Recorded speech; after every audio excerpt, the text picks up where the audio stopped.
Hi everyone, and welcome to a First Chapter Friday. Today we'll be reading the book called Hope in the Valley, and this book was written by Mitali Perkins.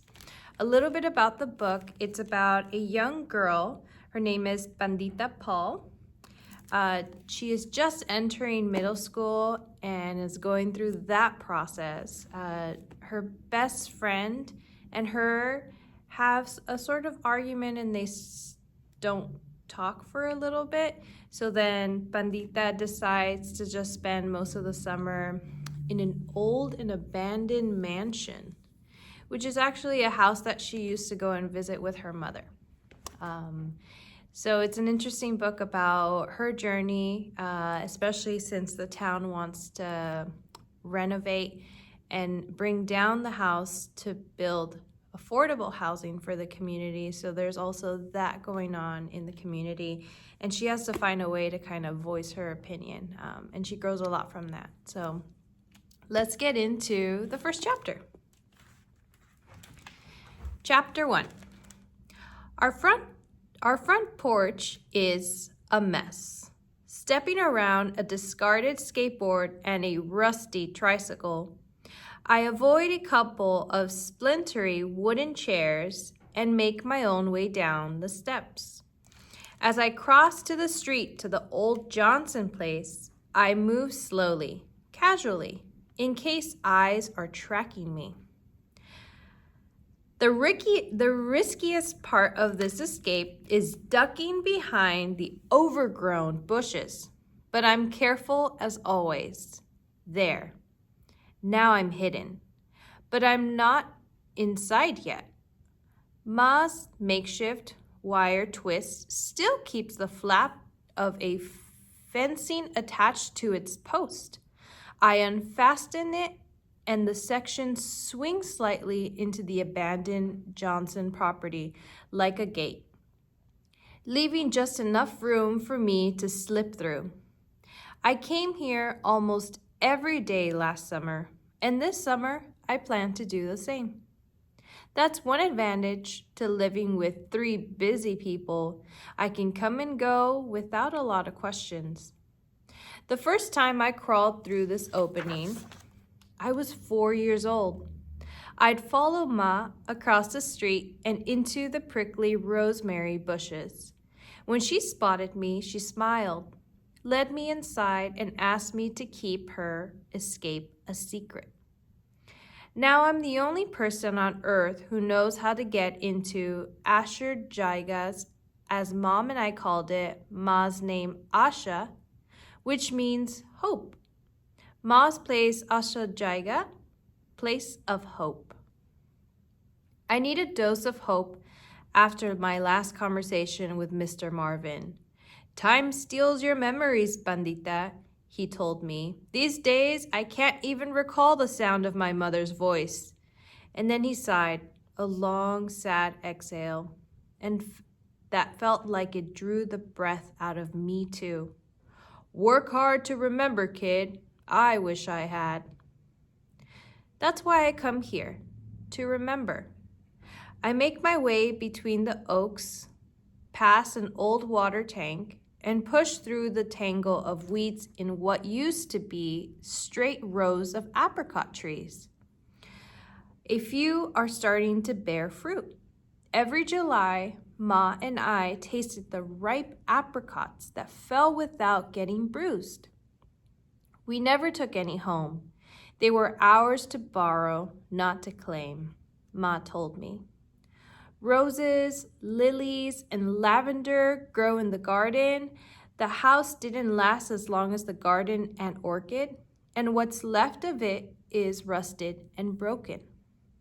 The front steps collapsed long before Ma started bringing me along, so I have to reach to the railing and pull myself up into the saggy porch. Here it is, my destination. A 2-person porch swing, Ma's and mine. I sink into one of the faded flowery cushions. The glider still works, and there's a spray can of oil nearby that I use if it starts to creak. I like it quiet. No sounds except for leaves rustling and birds singing. For a while, I sit there swinging. A dove hidden somewhere in the orchid sings a mournful tone. The melody reminds me of Ma singing. She was quiet, and so am I. But here, words poured out like the streams that water my grandparents' jute farm. Sitting side by side on the swing, she showed me how to weave garlands. Once our heads were crowned with flowers, she'd listen while I talk about school or shared my poems. Then I'd listen while she sang or told stories from the village where she'd grown up. Time seemed to stand still while I heard about closed calls with crocodiles hidden along muddy banks, festival celebrations with cousins, rescuing chickens from a python that had crawled into the coop, and how she'd use rice powder paint to paint designs on the front porch. I pick up the cushion beside me and unbutton the cover. Hidden under the padding are my most precious possessions. First, 4 handwritten, lavender-scented notes from Ma. They're short, and I have them memorized, but I always open them anyway. I like to picture my mother's long, graceful fingers guiding a pen across the card. Bangles clicking as she shaped the curves, dots, and lines of her penmanship. They're all addressed to dearest Pandu, and each one is signed, "Forever yours, Ma." When I long to be back in the village, being with you makes me feel at home again. Your gifts of words will bring joy and hope to the world. Your quiet, listening spirit helps me share things I keep deep inside. Reading so many good stories has made you courageous and loving. Rummaging again into the cushion, I pull out a ribbon-tied stack of notes in my handwriting and a box of her scented stationery. Only 2 blank cards and matching envelopes are left now, one here and one in my room. And they're so old I can hardly smell any lavender. Ma used to buy them in bulk, but from where? I have no idea. I can't ask Baba.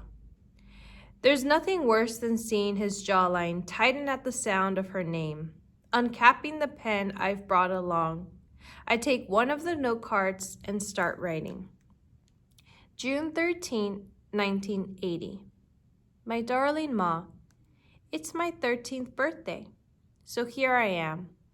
I met my goals from last year, to write 1 poem a month and read at least 25 books. This year, I can't think of any goal to set. All I really want is to go back in time, and that's impossible. Anyway, Indy's cooking a special dinner, and there's a pile of presents waiting. My best present, though, is that today was the last day of 7th grade. Now I get 3 blissful months before 8th grade. A whole summer without having to see Katrina Reed glued to Gemma's side, watching them pretend I don't exist. Indy's probably wondering where I am, so I should get back. Ma, it's like I'm in a boat and you're on the shore, and time takes us further apart with every birthday. I miss you. I love you. Forever yours, Pandu. As I untie the ribbon and add this note to the others I've written, a twig of worry over Mr. Marvin's words makes my stomach jump. Are my memories of Ma slipping away? The last birthday she celebrated with me was my 10th. All 5 of us were in India for some of that summer, but the days after June 23rd, 1977 are blurry in my mind. Mostly I can't remember that we came back to California without her. Maybe that's why the last thing I've hidden inside this pillow is my favorite, a gift that my grandfather tucked into my hand before we left for the airport. The black and white photo shows a girl standing in the shade of a banana tree.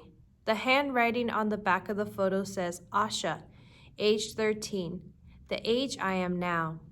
She's tall and lanky with no curves yet, like me. Her hair is in 2 braids, like mine, and she looks serious. But when I look closer, I see the stories and jokes in her eyes. I want to remember them forever. But how? Time makes everything disappear. People, keepsakes, memories. The Thief of Time. Ooh, good title for a poem. I'll have to write it later. It swept the Johnsons away from this place. My darling Ma will never visit Ashur Jaiga again. Does it have to take my memories away too? I raise a fist against the sun, which is lower on the horizon now. I should at least put up a fight.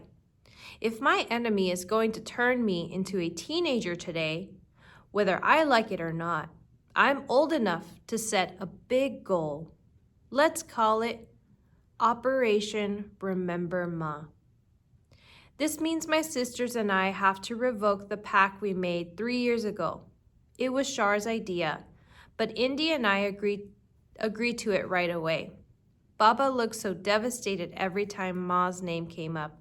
We promised never to cry in front of him or talk about her at home. Now our silence has become a habit, a bad one if you're trying to remember someone. I'll call my mission ORM for short, because as my English teacher says, what writer doesn't love a good acronym? ORM, ORM. Just repeating the letters in my head fills me with hope. Dropping a kiss on Ma's photo, I tuck it back into the cushion and head home. And that's the end of the first chapter of Hope in the Valley. I hope you found it interesting. Feel free to check it out next time you're here at the library. And if it's not available, put it on hold and then you can pick it up soon. Until the next First Chapter Friday, hope you guys have a good day. Bye.